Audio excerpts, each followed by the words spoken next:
Kali ini kita akan membahas materi peluang. Untuk materi peluang itu nanti ada dua, yaitu peluang teoretik dan juga peluang empirik. Untuk peluang teoretik itu adalah peluang dengan pembahasan secara teori.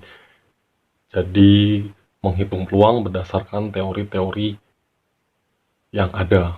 Nah, kemudian kalau untuk empirik itu adalah berdasarkan data real, yaitu nanti pembahasan atau penghitungan peluang berdasarkan dari banyaknya percobaan yang dilakukan. Jadi gampangnya, untuk peluang teoretik itu adalah ekspektasinya, untuk peluang empirik adalah nilai peluang berdasarkan realitanya. Nah, dari situ rumusnya makanya untuk peluang teoretik, peluang A sama dengan NA per NS. Peluang A itu adalah ya peluangnya, NA itu adalah banyak kejadian A, jadi titik sampel dari kejadian A sudah dibahas bagaimana cara mencari titik sampel, sedangkan NS-nya juga banyak ruang sampel. Nah, itu juga sudah dibahas. Kemudian yang tidak kalah penting adalah nilai peluang itu kisarannya dari 0 sampai 1. Jadi nggak mungkin hasil hitungan kalian nanti hasilnya lebih besar dari 1 atau kurang dari 0. 0 itu sendiri adalah untuk nilai peluang yang mustahil. Contohnya, kita pengen mengharapkan keluar angka 7 pada pelemparan satu dadu. Nah, itu kan mustahil. Dadu kan mata dadunya cuma 1 sampai 6. Nah, kita pengennya keluar mata dadu 7, itu mustahil. Kemudian untuk peluang yang nilainya 1 itu adalah yang pasti terjadi. Contohnya misalkan kiamat, itu pasti terjadi. Seperti itu. Nah, nanti kita akan membahas secara satu persatu. Kita mulai dari peluang yang secara teoretik terlebih dahulu. Contoh pertama untuk peluang teoretik, terdapat 4 bola biru, 5 merah, dan 6 putih di dalam sebuah kotak. Tentukan peluang terambil satu bola berwarna merah. Oke, kalian bisa lihat bahwa untuk kejadian A, yaitu banyak bola merah, maka banyak kejadian A atau NA ada 5. Kemudian untuk NS-nya atau banyak ruang sampelnya berarti jumlah seluruh bola, yaitu 4 ditambah 5 ditambah 6, yaitu sama dengan 15. Maka kita bisa hitung peluang terambil satu bola berwarna merah adalah 5 per 15 atau sama dengan 1 per 3. Contoh selanjutnya, pelemparan satu dadu, tentukan yang A muncul mata dadu angka ganjil, yang B muncul mata dadu angka kurang dari 5. Untuk yang A, maka banyak kejadiannya, yaitu ada 3. Dari mana saja angka ganjil, yaitu berarti kan angka 1, 3, dan 5. Ruang sampelnya ada 6. Mata dadu kan dari angka 1 sampai 6. Maka peluang A-nya adalah 3 per 6, atau sama dengan setengah. Kemudian untuk yang B, muncul mata dadu angka kurang dari 5. Kalau kurang dari 5 berarti angka 1 sampai 4. Berarti NB-nya ada 4, NS-nya ada 6. Peluangnya adalah 4 per 6 atau 2 per 3. Pada pelemparan 3 uang logam, tentukan peluang munculnya 2 angka dan 1 gambar. Nah, kalian langkah awal adalah mencari tahu semua kemungkinan yang bisa terjadi pada pelemparan 3 uang logam. Setelah kalian cari, kita bisa temukan datanya seperti tersebut, dan otomatis cocok dengan teorinya. Banyak ruang sampelnya pun juga sama, yaitu ada 8. Kemudian langkah selanjutnya adalah kalian mencari manakah yang memenuhi syarat untuk kejadian munculnya 2 angka dan 1 gambar.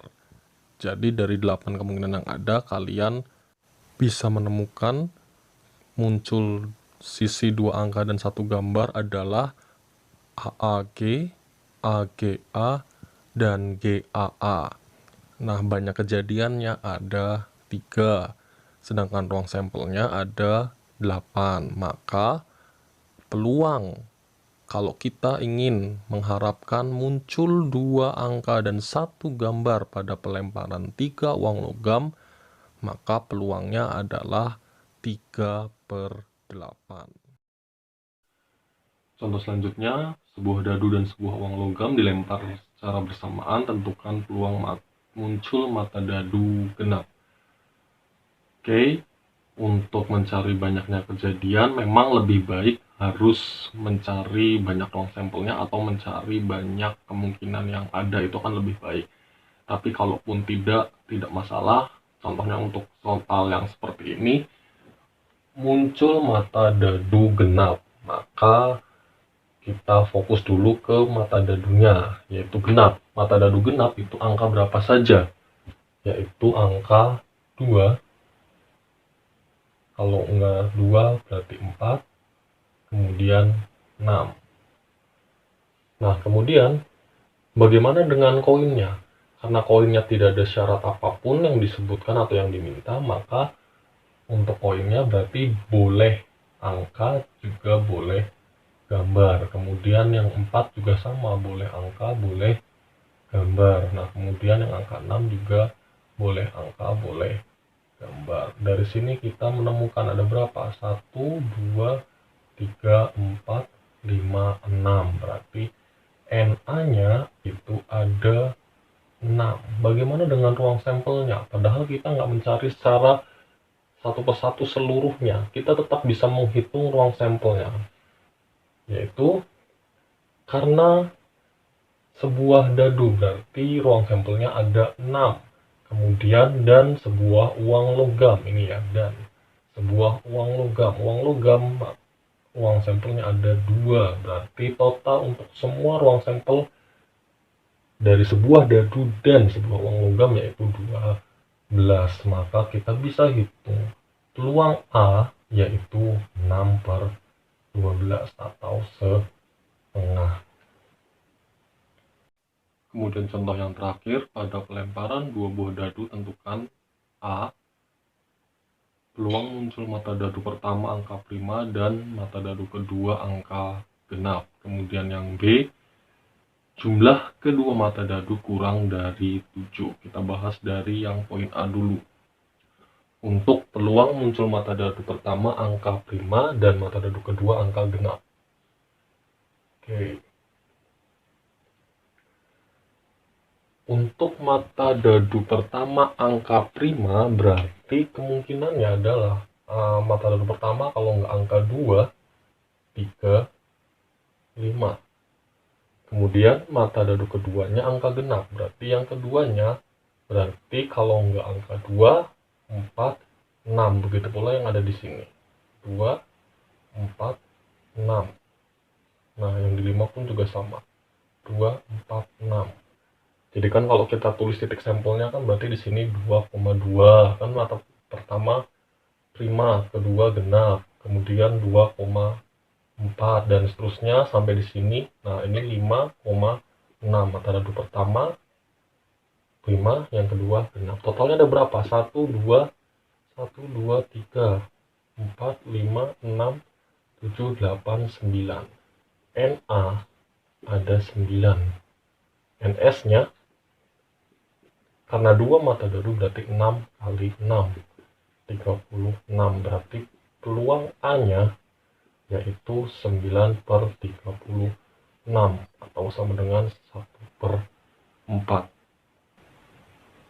Oke, untuk poin B, jumlah kedua mata dadu kurang dari 7. Untuk kasus poin B, untuk pertanyaan jumlah kedua mata dadu, kata kuncinya ada di jumlah kedua mata dadu. Nah, kalian bisa perhatikan tabel yang berada di sebelah kanan. Itu adalah tabel bantu untuk menjawab pertanyaan peluang tentang jumlah kedua mata dadu. Jadi di tabel sebelah kanan kalian bisa lihat jumlah mata dadu jumlahnya 2, banyaknya itu 1. Maksudnya bagaimana sih? Oke, jadi gini. Jumlah mata dadu 2.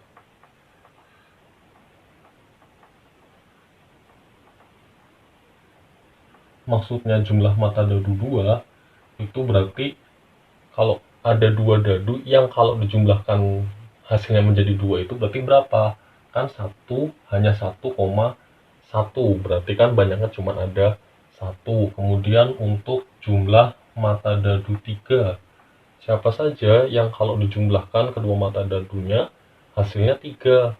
Ya berarti kan kalau enggak 1,2 ya 2,1. Kalau jumlah 4 ya berarti kalau enggak 1, 3, 3, 1, 2. Kalian bisa lihat untuk polanya, untuk 2 buah dadu maka jumlah mata dadu paling minimal yaitu jumlah 2, sedangkan maksimalnya adalah jumlah 12. Untuk banyaknya silahkan kalian bisa pahami polanya, sangat mudah dipahami. Kemudian lihat kalau di total hasilnya pun juga sama dengan banyaknya ruang sampel, yaitu adalah 36. Oke, kita kembali ke soal poin B, yaitu jumlah kedua mata dadu kurang dari 7. Oke, sekali lagi, jumlah kedua mata dadu kurang dari 7 berarti yang kurang dari 7 jumlah berapa saja? Berarti jumlah 2. Tadi kita sudah buktikan, yaitu memang benar hanya ada 1. Jumlah 3 hanya ada 2.